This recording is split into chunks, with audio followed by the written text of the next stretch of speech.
وقتی از خواب بیدار شدم تعجب زدم که چی خبر شده باشد. سلام علیکم و رحمت الله. من کابوتوف نعمت الله زاده ناحیه جلال‌الدین بلخی سابق ناحیه کلخوزآباد. میخوام که کمی به اون درباره من شرح کنم که کی است محمد اقبال. در اون دبی چی کار کرده بود؟ چی خیلی کلاب از این چقدر انسان را فریب داده و پولش گرفته. خصوصا من جبر دیدم 130,000 دلار من همین کس گرفتگی است. وقتی یک پیرامید و یک شرکت پیدا کرده تشکیل کردن داخل پیرامید چند نفر بودن از جمله همین محمد اقبال کارهای اینترنتی و کارهای بیرجا اینو با گفته اونو بیرجا کار میکردن. یک به نام شیرمتوف چنگیز کار اونو را پیش میبرد. یک زوده قرقیزستان بود. اینا با راههای فریب یعنی با سخنهایی که از آیت و حدیث و از یعنی استفاده برای اسلام از همین چیزا مردم فهم میکرد، پول میگرفت، به همین خلابی میکرد، زندگیش اونجا پیش در دبی پیش میبرد. نه تنها من، از تمام بچه‌ای که در دبی کار میکنن، تجارت میکنن، از اونها را فریب کرده پولاشو گرفتگی هستن. اونجا بسیار بچه‌ها هستن که به همین بگیم به همین پیرامید و این پیرامید محمد اقبال پول گذاشتگی هم سوختگی رفتگن. اینا هم پیرامید نفرها همش گرفته رفتگن. محمد اقبال از اروپا گپ زده است. به خاطر چیه منم فکر کردم این به خاطر آنه که اونجا پناهندگی بگیره و پاسپورت بگیره و از همین قرضدارایی که اینجا هستن، نیمش دبی نیمش تاجیکستان باز چند دولت‌های دیگه بچه‌ها پول دادگیان اونا خلاص شد. امروز اسفیروزه یک ردیه به نام گیم پروکراتور رو تماشا کردم. در اونجا محمد اقبال راستش نامی ما رو بسیار ذکر کرده است. من راستش گفتنی هستم که محمد اقبال او بزرگ گفته است که قوتی نیکی نداری بد مکن، بر وجود خیش ستم به حد مکن. برادر یک اندیشه که پیش از اونه که یک گپ میگی، اول اندیشه که چی میگی، به خاطر که از خدا بترس که خدا شاهد است هیچ وقت مرا در یگان بگاژ ماشین سوارم نکردین، محکمم کردگی نیستی، از من هیچ وقت از دست ما 15,000 دلار هم گرفتگی نیستی. یک بار والله علم 15,000 دلار دادگی بود. تمام دروغ محض است، خدا شاهدی دروغ محض است. از کسی قرضدار هستی و چی هستی برادر، از همونو دعوت کن و این گناه های خودت بالای سر ما جوره تحمیل نتی. گناه خودت کرده باشی، پولت از مردم تو گرفتی، چی در زیمه ما میپرتوی، چی در گردنی ما میپرتویش. و یک چیزی که تو امضا را در وقتش امضای مرا در اوج بحیله کردی گرفتی، همه را نویسانی در نام چنگیزه و گفتی که همچین شاهده هیچ گم نداره. این روز که با او را بزیدی ما استفاده برده است که انا در اینجا باید جوابگر باشی و تو مرا همچون به حیثی شاهد گفته و حیلات خودت تغییر کردی، هیچ گم نداره. امضا که این خودش جوابش میته که گفته امضای مرا گرفتگی، ایش هم فراموش نکن. فهمیدی؟ سبب گپ و خبر شکست خوردن، چنگیز دزدیدن به جا کردن تون شید، شکست خوردن. ما هم دیگه علاجی گفتی اپوی تری چیزی نیست که ما خب کنیم بشینیم مخم، مجبوریم یا جا شکایت کنیم قرض قولا رو دادن در کارک.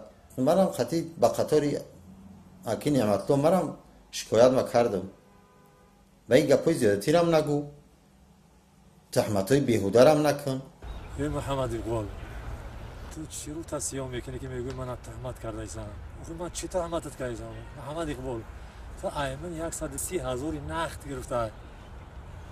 تو میگوی که من بعد مبارزه بردنم من تهمت کردم. من مبارزه تو کار ندارم و سیاست گپ زدن تو من کار ندارم. محمد اقبال من اون پولی که دادم اون پول من طلب دارم، اون پول نقد دادم 130,000 همون رو طلب دارم. خدا گفته که اگر من همین پول نعمت رو دادن نتونم اعضای بدن من زبچست میکنم میفروشم، پول نعمت رو برقرار میکنم.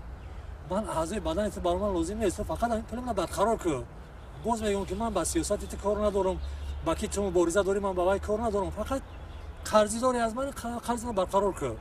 من خواجه میراب مصلح‌الدین ساکن شهر دوشنبه دیروز در شبکه‌های اینترنتی اظهارات که سخن‌های محمد اقبال صدرالدین شنیدم و خواستم که در این مسئله بی‌طرف نباشم و ابراز عقیده کنم، اندیشه خود در این مسئله بیان کنم. محمد اقبال صدرالدین مشهور به نام قلاب که شهروندان ما یک عده را فریب داده است، مبلغ‌های آنها را با راه دروغ و فریب با راه قلابه از خود کرده است. ضرور است این مبلغ به همون جبردیدگان برگرداند. شهروندان ما در این مسئله به پروکراتور گنرالی عریضه نوشتند، شکایت دارند نسبت این شخص باشد با دلیل‌های قرآنی، آیات‌ها از حدیث‌های پیغمبر اسلام آورده مردم فریب کردگی است. دین اسلام وقتی که یک از قرض میگیره انسان مجبور میکنه، ما همچون مؤمنین مسلمان مجبور میکنه که اما قرض برگردونیم. که هر یک شهروند جمهوری اسلامی آگاه باشد، فکر کنه به شکل و به ریش و به صورت و به سخن‌هایی که از دیدگاه اسلام گفته میشد فریفته نشوند، هوشیار و زیرک باشند، زیرکی خود از دست ندهند. یک چیز تاکید میکنم که شهروندان ما با آن نفرانی که در شبکه‌های اجتماعی به مانند محمد اقبال صدرالدین خود فرعون و موسی و پیغمبر میتراشند و فریفته سخن‌های آنها نشان همه دروغ است، همه بی اساس است، یگان اساس دینی هم ندارد، یگان اساس عقلی هم ندارد، حتی همون وجدان انسانی سخن اینها را قبول نمیکنند. ضرور است شهروندان ما با سخن‌های آنها و هم مسلکانشان نروند. من ادوکات مومنوف نوریدین اعضای اتفاق ادوکات‌های جمهوری تاجیکستان میباشم. دایر به پرونده جنایتی که نسبت شهروند صدرالدین محمد اقبال آغاز شده است، آن جبردگانی که دایر به پرونده جنایتی جبرده اعتراف شدند، یعنی شهروندان کبوتوف نعمت الله، خالف امام قول یعنی پدری مرحوم خالف سیاوش و اینچنین قیوموف نصاحی‌دین میباشند. حمایه این شخصان را به ذمه دارم. از بس که دیروز در شبکه‌های اجتماعی اینترنت مراجعت ویدیویی صدرالدین محمد اقبال پخش شده است، بنابراین من لازم دانستم که همچون حمایتگر، همچون ادوکات جبردگان دایر برای این پرونده جنایتی فکر اقدار خود را بیان کنم و با شهروندان عزیز حالت واقعی کار را بیان کنم. باید تاکید کرد که پرونده جنایتی نسبت صدرالدین محمد اقبال با جرم صادر کردن جنایت قلابی، یعنی که با ماده 247 قسم 4 کدکس جنایتی جمهوری تاجیکستان در اساس عریضه جبردگان اینچنین در حرکت‌های نامبرده موجود بودن علامت‌های ترکیبی جنایت آغاز کرده شده است. حالت کار چنین است که صدرالدین محمد اقبال در دوام سال‌های 2010-12 هنگامی در شهر دبی قرار داشتنش با باوری جبردگان درآمده از آنها مبلغ‌های پولی گرفته است. چنانچه نامبرده از جبردیده کبوت نعمت الله با مبلغ $130,000 آمریکایی و از جبردیده دیگر قیوموف نصاحی‌دین $180,000 آمریکایی و از مرحوم خالف سیاوش $120,000 آمریکایی را با آوردن آیات‌های قرآن و حدیث‌های پیغمبران برای قلابه از خود کرده است. همین طریق صدرالدین محمد اقبال مبلغ‌های ذکر کرده را با بیرژه فورکس وارد نموده با جبردگان وعده داده است که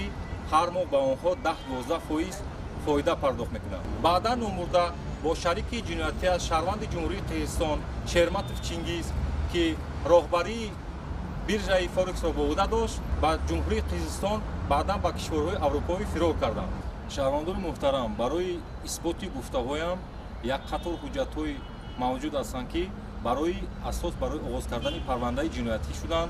امروز من می‌خواهم با شما آنها را نمایش دهم.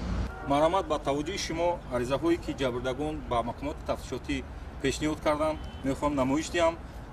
عریضه خالف امام قول پدری مرحوم خالف سیاوش، عریضه کبوت نعمت الله، این عریضه جبردیده قیوموف نصاحی‌دین، این بیانات آنها گرفته شدند.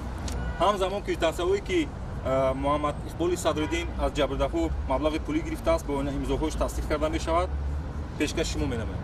باید خاطر نمایم که پرونده جنایتی که نسبت صدرالدین محمد اقبال آغاز کرده شده است با سیاست و فعالیت سیاسی او هیچ ربط ندارد. تنها پرونده جنایتی مذکور در دوره قانون‌های عملکننده جمهوری تاجیکستان وابسته به عمل‌های قلابی او آغاز گردیده است.